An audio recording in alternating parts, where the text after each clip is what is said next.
Ben, good morning. First off, there's been a lot in the last 24, 48 hours about your documentary and about your situation. Can I ask you what the reaction from the players has been to what they've seen and heard? Yeah, really good. I think it was a pretty nervous day for me, obviously going into what I went to and having my teammates there and stuff like that. But no, it's been nothing but good so far. So yeah, really pleased with that, and yeah, obviously seen a bit of what Joe said yesterday. So yeah, it's been yeah, it's really nice to hear them say what they said. And how important do you think it is for someone in your position with your status to be able to come out and talk about these things, and how might that help other people? Yeah, very important. I think it was when the project had finished and then I watched it, back for the first time. I think, well, first impressions I got was that hopefully it maybe how to help people. And I went into quite a lot with it because obviously the experiences I went through is something that a lot of people do go through, but sometimes you don't feel like you can. So I thought, me being me and the platform that I've got to go into what I went to, from a non-selfish point of view was something I wanted to do, and I'm actually very proud of the stuff I've gone into, and I've already received a lot of messages from people saying thanks for doing what you did. So yeah. How cathartic has it been doing it? It's a big word, that. What does that mean? How much do you think it's helped you? Oh, right. Yeah, I think it's. I don't know how much it's helped me. I think it's just obviously there's certain things which I've not been able to speak about too much, and probably for the first time. But looking back on everything that I went into and seeing myself in a different way was something that I can look at now and look back on and almost go, I've gone through a lot of stuff, but I've managed to work myself through it, and then to be here today as England Test captain is something that hopefully a lot of people can take a lot of promise from, and realise that even when you do feel like you're down and dark, that you can bounce back for it and achieve something that you want to. I'm sure others will have other questions about that. If I can ask you a bit about cricket, Ollie Robinson for Matthew Potts coming in. What's the thinking behind that? Yeah, we think what Ollie offers as a bowler is he gets the most bounce out of our attack, and we think here at Old Trafford generally, with it being a slightly quicker wicket than other grounds we play at, and then obviously offers a lot more bounce. So obviously it's very tough for Matty to miss out, but what he's done in the 5 games that he's played is he's taken himself from a county cricketer with a lot of promise and really announced himself on the big stage, and also got to give him a lot of credit and to handle the decision so professionally at such a young age. I think that is a real indication of where we're at the moment as a team, is that the selection was based around what we thought was the best bowling attack to suit this particular ground, and he completely understood that. So for a 22-year-old to understand the bigger picture of what we're trying to achieve here and not not be sort of throwing his toys out the pram was honestly something that I think shouldn't be overlooked. And on a wider note, obviously it was disappointing the manner of the defeat after 4 successive wins beforehand. What do you think you've learned from that?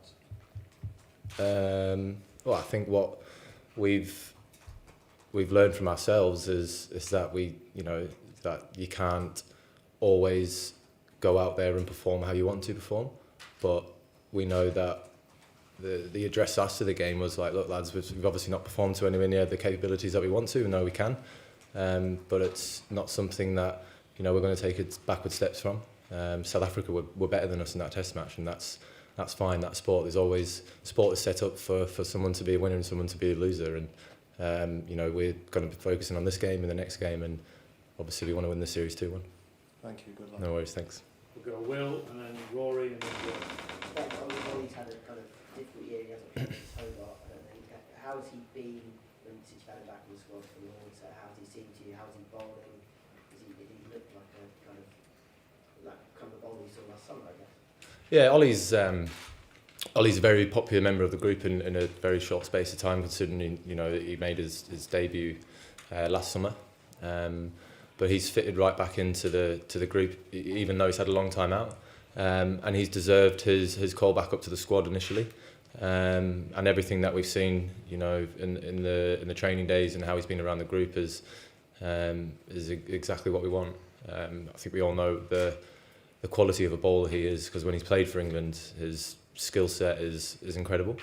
But I think look at the way that he operated in the Lions game against South Africa. He bowled some long spells, 3 and 4 spells in a day, and took wickets as well. So yeah, I'm very excited for him to be able to put the England shirt on again, and it's something that he's worked very hard for, and he thoroughly deserves it. Rory. Has it been a tougher time than Ollie might have expected, do you think? Because obviously you were out there in the West Indies when he came out and he tried to get himself out on the park week after week after week, and it didn't happen. Did you have to make sure that, as I know that he was feeling really ready that he was going to come out this week once picked and finish the job and sort of go right through the match for you? Yeah, I think it obviously a very difficult time for Ollie, because there was more than just, well, it wasn't the fact that his form was letting him down, it was his body, and that's obviously a very tough thing to deal with when you want to do something, but the thing that's needs to work for you to do that doesn't. But I think where he is now, he can look back on that and use it as something to always to look back on, and to gain experience from that, because he's here in the team, he's playing this week, so everything that's gone on in the past is something that he's obviously grown from, and he's learnt a lot from about himself, not as in a person but as a player. I stayed in contact with him quite a lot throughout the period, and just told him any team that he plays is that team is very lucky to have him, because of what he possesses as a bowler. So as I said, very excited. He thoroughly deserves this, and I can't wait for him to go out there and show what he's all about.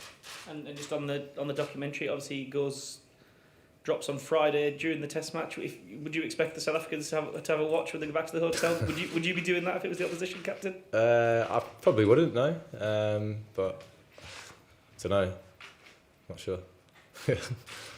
George, and then we'll do Mel. Morning. Can I get you to reflect on your bowling spell at Lords? It obviously went really well. Nice to get a South African opener bounced out, but it looked like it really hurt.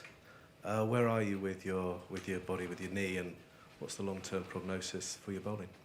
Yeah, it was, obviously looking back on that, managed to get kind of 17 or 18 overs out, I think. But I guess it's just one of those things where just sort of have to see how we go. But,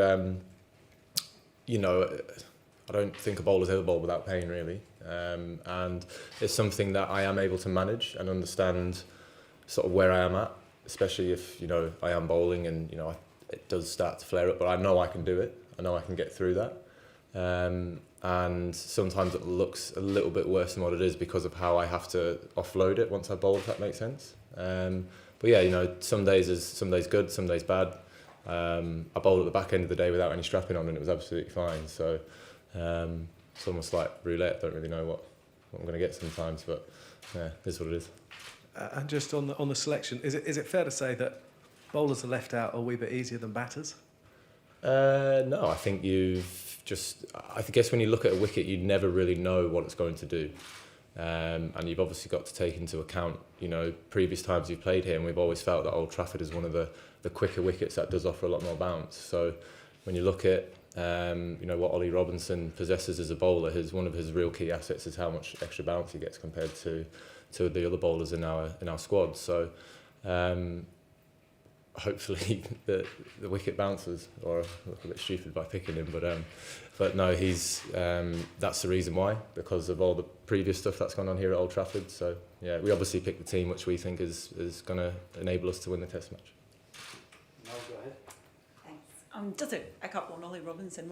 I guess, especially with what you've sort of gone through in the documentary and dealing with things in the public eye, did you have a bit of a word with him, or very conscious of the fact that the criticism he got about his fitness and physicality was so public?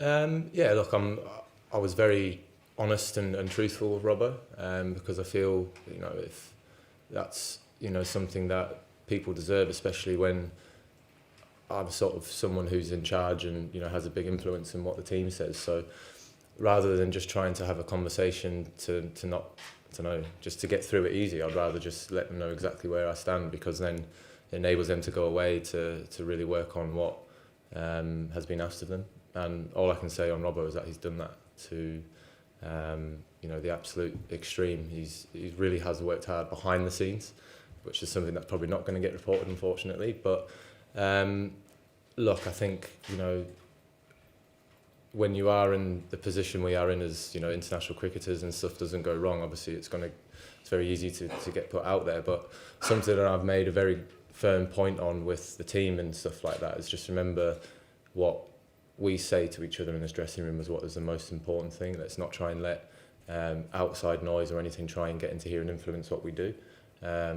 So all the feedback that Robbo's got from myself, the coach, the people who have helped him get to where he is now, has been nothing but positive, and that's what he should take. That's what he should be listening to. And just wondering if you got the feedback from Canterbury. Like, I think he bowled 4 spells on the first day, and his 4th one was probably his best. And then also bowling like on the 4th day, it seemed like he got better. I wondered if that was a feedback that you got.